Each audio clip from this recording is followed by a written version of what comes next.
Hai guys, Assalamualaikum dan selamat datang ke YouTube channel Teku. Okey, tahun lepas Poco lancarkan Poco F3 dan telefon tu boleh kata antara telefon yang paling banyak aku recommendkan kepada orang sebab specs dan harga dia super berbaloi. Dan kali ni Poco lancarkan generasi baru dia yang menggantikan Poco F3 iaitu Poco F4.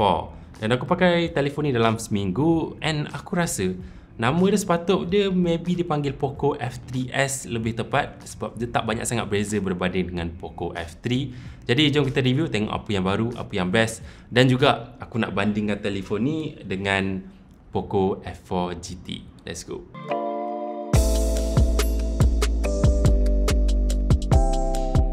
Okay, kita wajib sentuh pasal design. Design phone Poco F4 ni bukanlah yang paling wow yang aku pernah nampak, tapi masih lagi kekalkan reka bentuk telefon yang simple dan elegan. Back panel belakang dia masih lagi glossy dan nampak macam cermin dan sangat-sangat senang untuk lekat cap jari. So recommended untuk terus pakai casing kalau korang beli telefon ni. Dan kalau kita tengok pada modul kamera dia, terletak 3 lens kamera dalam satu bulatan yang besar dan bawah ni ada flash dan sedikit tulisan. Ni mungkin benda kecil je, tapi aku agak terganggu sikit dengan ruang kosong bahagian bawah ni. Ruang ni dia jadikan modul kamera tu nampak lebih besar dan bump dia lebih tinggi sikit. Okey, berbeza dengan Poco F3, Poco F4 kali ni gunakan rekaan sisi dan back panel yang rata, flat surface, lebih bersegi ikut trend zaman sekarang. Tapi seperti yang korang tahu, aku personally lebih suka back panel yang melengkung sebab lebih selesa untuk pegang. Okey, sekarang cakap pasal skrin. Poco F4 ni masih lagi kekalkan skrin yang sama macam sebelum ni. Skrin AMOLED saiz 6.67 inci, resolusi Full HD+, dan support refresh rate 120Hz. Sepanjang seminggu aku guna, aku dapat feeling yang sama bila guna Poco F3. Smooth, warna skrin pun cantik, punchy, dan max brightness dia 1300 nits memang cukup terang untuk kegunaan harian korang. Kalau korang nak main game dengan telefon ni pun best sebab yang pertama, skrin dia penuh. Punch hole dia kecil je, even lebih kecil daripada Poco F4 GT. Dan yang kedua, skrin dia cukup responsif. Ada punya touch sample rate dia 360Hz. Okey, apa yang jadikan skrin generasi kali ni lebih shock sikit berbanding Poco F3 adalah sekarang dia support Dolby Vision. Dolby Vision ni adalah sejenis HDR yang sangat bagus. Jadi kalau korang tengok konten Netflix ataupun Disney Plus yang support Dolby Vision, warna yang dihasilkan dia memang cukup cantik. Dan kalau aku nak bandingkan dengan Poco F4 GT, walaupun jauh lebih mahal, tapi dia tak support Dolby Vision, just HDR yang biasa sahaja. Okey, sekarang cakap pasal performance. Poco F4 ni masih lagi gunakan chipset yang sepiji sama macam Poco F3 iaitu Snapdragon 870 5G.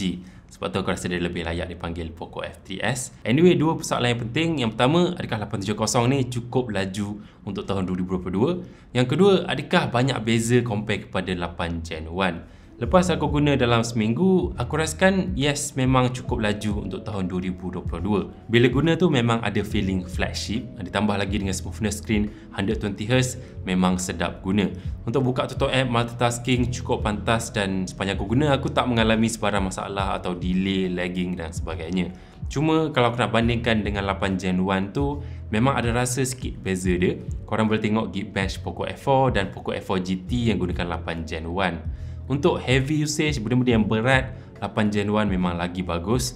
Tetapi untuk kegunaan harian, sejujurnya aku tak rasa beza sangat. Tapi aku faham kenapa maintain chipset yang sama. Pertama adalah harga dia murah dan cukup pantas. Kedua adalah dia tak ada heating issue macam yang ada pada Snapdragon 888 dan juga 8 Gen 1. Dan ini aku bandingkan kepanasan kedua-dua telefon selepas 2 jam gaming. Kita dapat tengok yang Poco F4 GT ni walaupun dia adalah phone gaming, tapi dia lebih panas sikit daripada Poco F4. Dan kalau nak sentuh pasal setting game, Poco F4 ni masih lagi dapat setting PUBG HDR Extreme sama macam Poco F4 GT. Jadi sebenarnya yang mana satu yang lebih sesuai untuk gaming? Tu korang boleh jawab sendiri. Alright, Poco F4 ni masih lagi kekalkan stereo speaker dengan Dolby Atmos, bunyi yang cukup seimbang, kualiti pun cukup sedap dengan harga yang ditawarkan. Seperti sebelum ni juga, dia tiada audio jack, tapi Poco masih lagi pemurah untuk bagi dongle dalam kotak dia. Okey, satu benda yang aku suka pasal Poco F4 ni adalah kehadiran OIS pada kamera dia. Ini adalah phone Poco pertama yang ada OIS. Belakang ni dia ada 3 kamera, 64MP utama yang ada OIS, 8MP ultra wide dan makro 2MP. Dan pada bahagian depan masih lagi sama 20 megapiksel selfie. Dan setup kamera dia boleh kata lebih kurang dengan Poco F4 GT, cuma GT tu dia kekurangan OIS. Jadi jom kita tengok hasil gambar Poco F4 ni.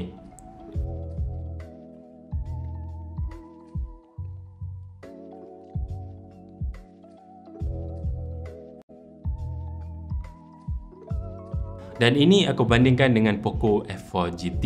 Kita dapat tengok OIS yang ada pada Poco F4 ni jadikan gambar lebih sharp dan juga kurang blur berbanding Poco F4 GT. Kalau kita zoom dekat-dekat gambar ni, nampak lebih jelas lah perbezaan antara kedua-dua telefon. Optical Image Stabilization ni dia stabilizekan tangan korang. Kalau korang jenis yang tangan gegar ambil gambar, dia nampak lebih sharp lah pada Poco F4.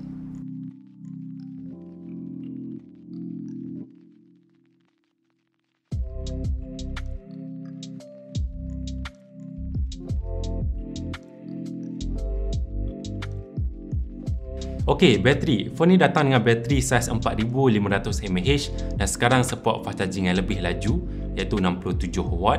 Dengan bateri besar macam ni, phone Poco F4 ni dapat bertahan dalam 1 hari penggunaan berdasarkan experience aku. Kemudian malam tu kena charge balik dan fast charging 67W ni memang cukup laju.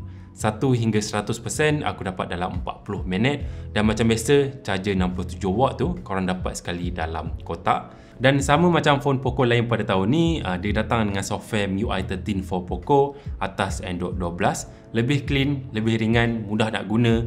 Cuma reka bentuk UI dia jauh sikit daripada stok Android 12. Okey, aku ada satu komplain pasal siri Poco F4 ni, termasuk GT sekali, ialah kenapa Poco masih lagi kekalkan fingerprint sensor pada bahagian sisi. Padahal dengan harga macam ni, phone jenama lain semua dah bagi fingerprint sensor dalam skrin. Phone Poco ni masih lagi pada bahagian tepi ni. Maybe Poco ada banyak stok fingerprint sensor sisi kot, maybe. Ataupun dia nak lebih jimat.